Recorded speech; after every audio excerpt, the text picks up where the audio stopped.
I can't believe Brooklyn's a WWE superstar now.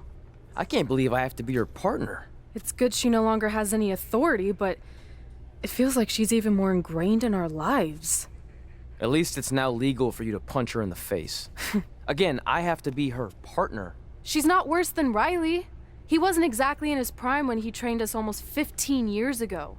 Not to mention, Brooklyn has him flying back and forth to Calgary on these crazy cheap budget airlines.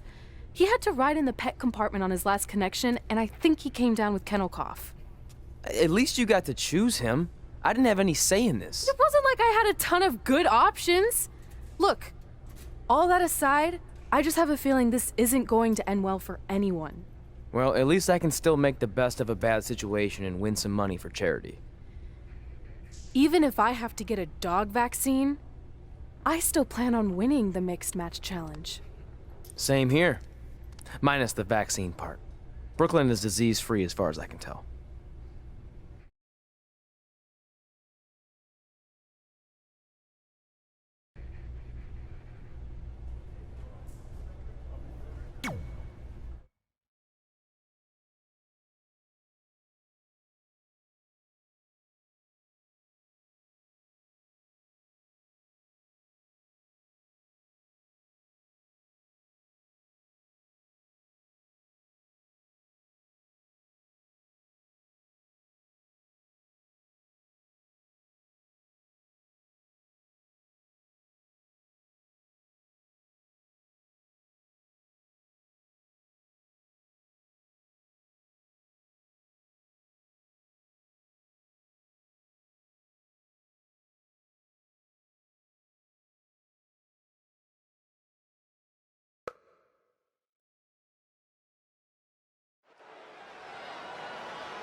Hey, good luck.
And Riley Flash.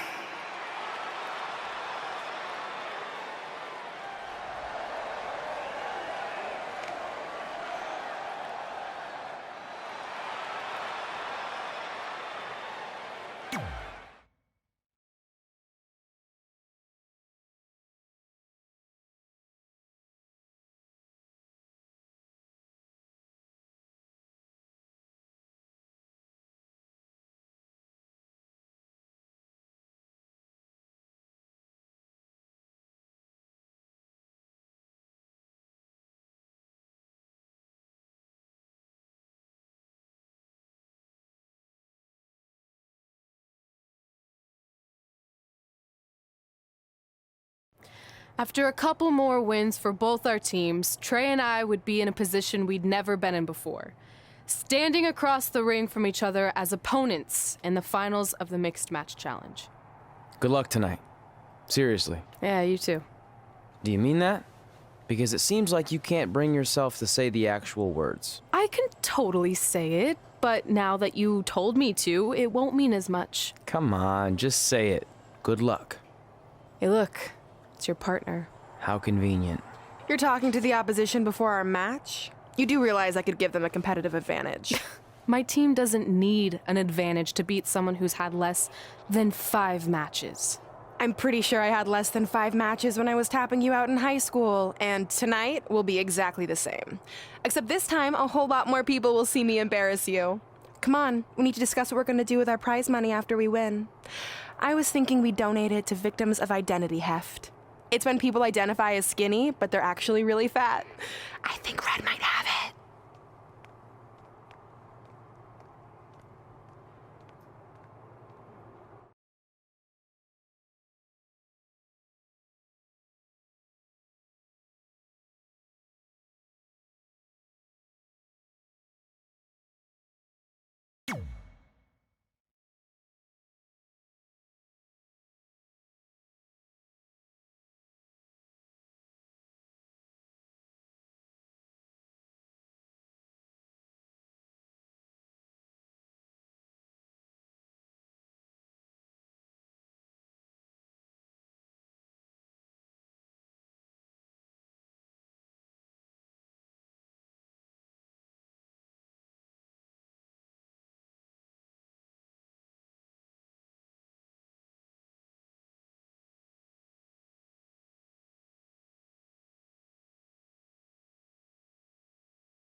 Hey, what's up?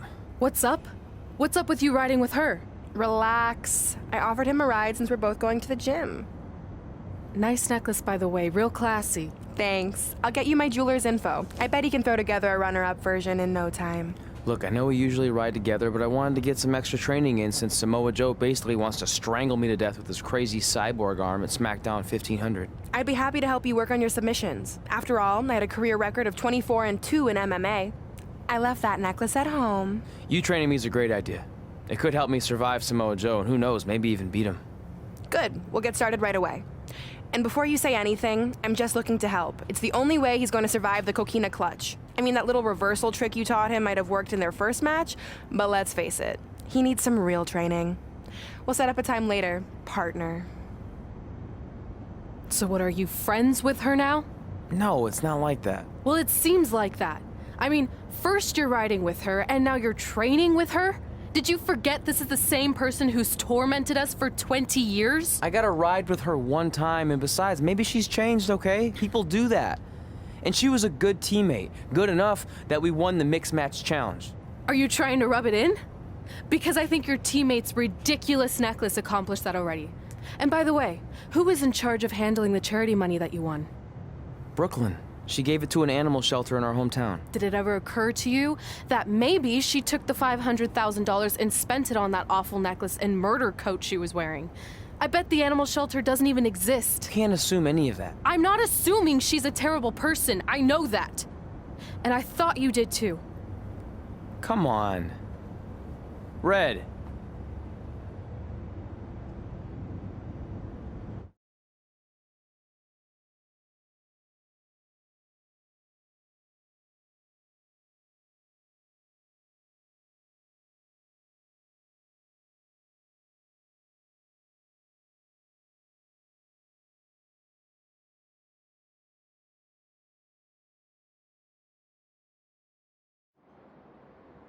That mural's kind of freaking me out.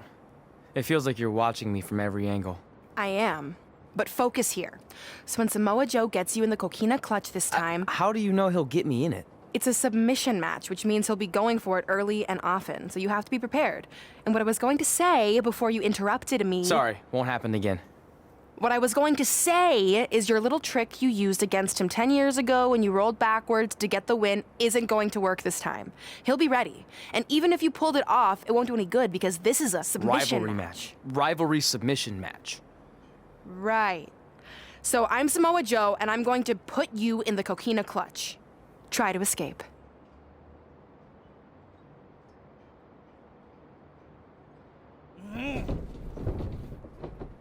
Oh, I tap. That was pathetic. I know. How am I ever gonna beat Samoa Joe? I mean, once she cinches in that arm around my neck, it's all over. Goodbye WWE Championship. Goodbye Trachea. Goodbye Earth. Hello, big ring in the sky. Hopefully. Okay, stop. You're spiraling. It's not about his arm. It's about his legs. Huh? I studied hours of footage of Samoa Joe locking in the coquina clutch. You're welcome. And I discovered a hidden flaw that's going to allow you to counter it and beat him. Give me your phone. Voice password? Trey and Peyton Royce forever. Voice recognition volume too low. Please try again. Trey and Peyton Royce forever. It's a joke. Please don't tell her. Anyway, like I said, I watched a lot of tape on Samoa Joe, and I discovered this. Watch his ankles. See how he crosses them? He does it every time. That's your opening to beat him. I don't get it. Of course you don't. Let me show you. Put me in the coquina clutch and make sure you cross your ankles like Joe does.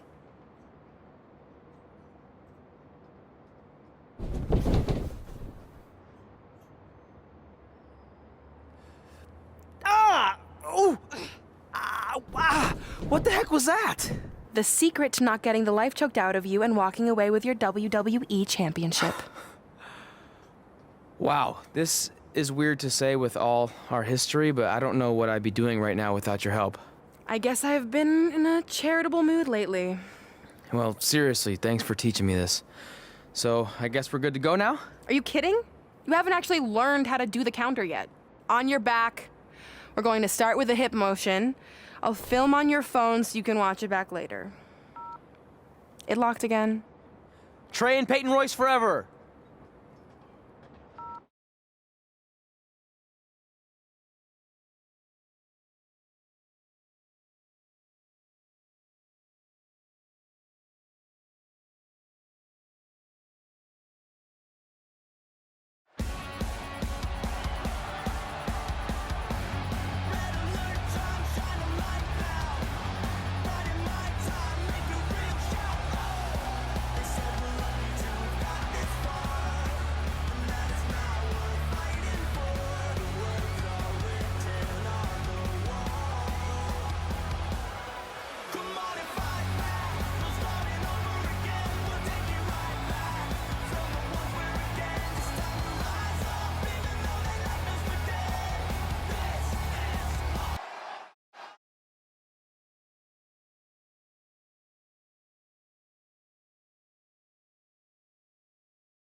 Hey, what are you doing?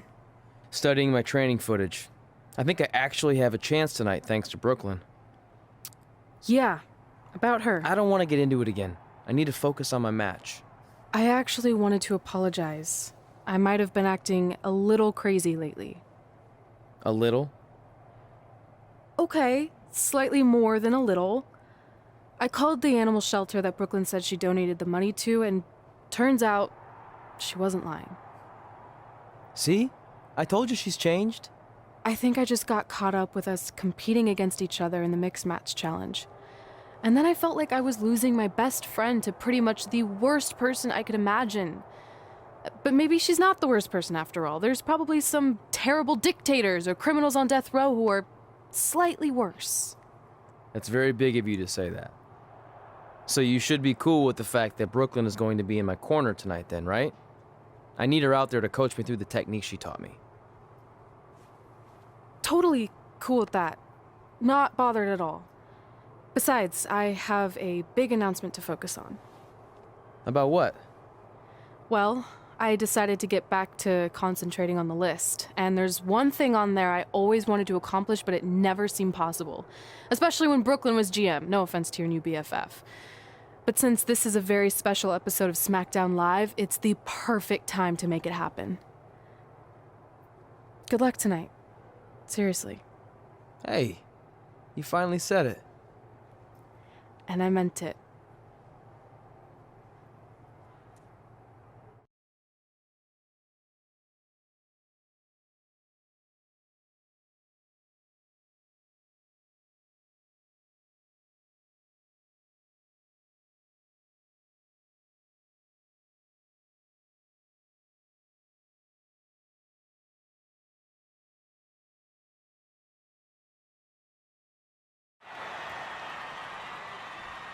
Tonight, we celebrate 1,500 episodes of SmackDown Live. On nights like this, we look back at the amazing superstars who helped us get here. For me, personally, when I was an awkward teenager, the thought that I could someday do this seemed like a total long shot. But I was inspired by women like Beth Phoenix, the Bellas, Natalia, and Mickie James. Around that time, I created this list of goals I'd someday want to accomplish if I ever made it to WWE. Well, I think I've more than made it. But there's one thing on this list that all those women I mentioned accomplished. But I never have, because it's kind of impossible now. But if I've learned anything on my journey, it's that nothing is truly unattainable. The goal I'm referring to is winning the title that I grew up watching. The WWE Divas Championship. Like I said, kind of hard to do considering it hasn't existed in almost 15 years. But I'm proposing that WWE bring the Divas Championship back so I can honor the women who blazed a path for me and prove that no dream is ever hopeless or unimaginable.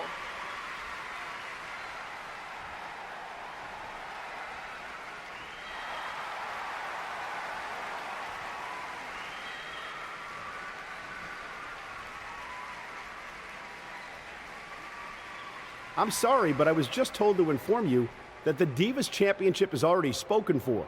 Already spoken for. It hasn't existed in over a decade. How is that even possible? They said you would hear more in the very near future. That's all I know.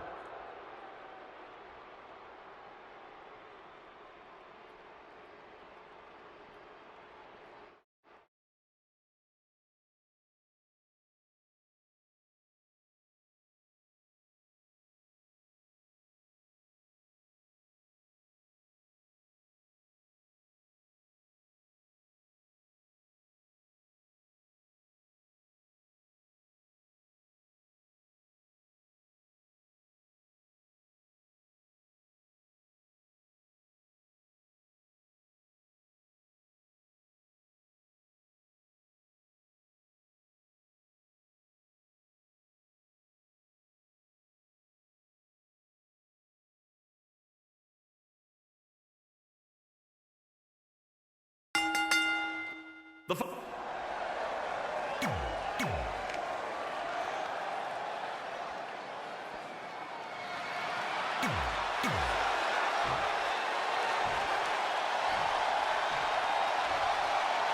Introducing the champ.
What's the matter?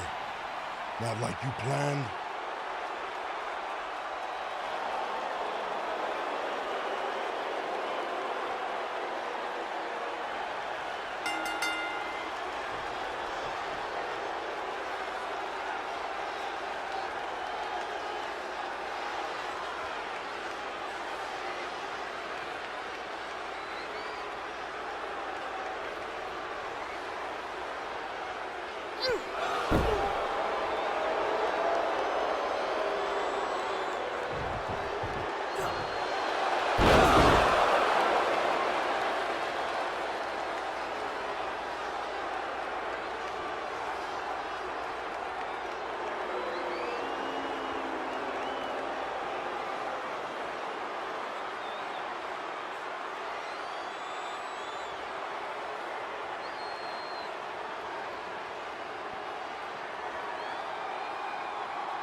I really don't need to hear "I told you so" right now. All you're gonna hear from me is I hope you're okay. I'll be alright. I just feel so stupid. You're not stupid. You're trusting and a good person. That's what separates you from people like her. Like, I appreciate it, but I still can't believe I let my guard down like that. You were right about everything. We'll make her pay for this. I promise.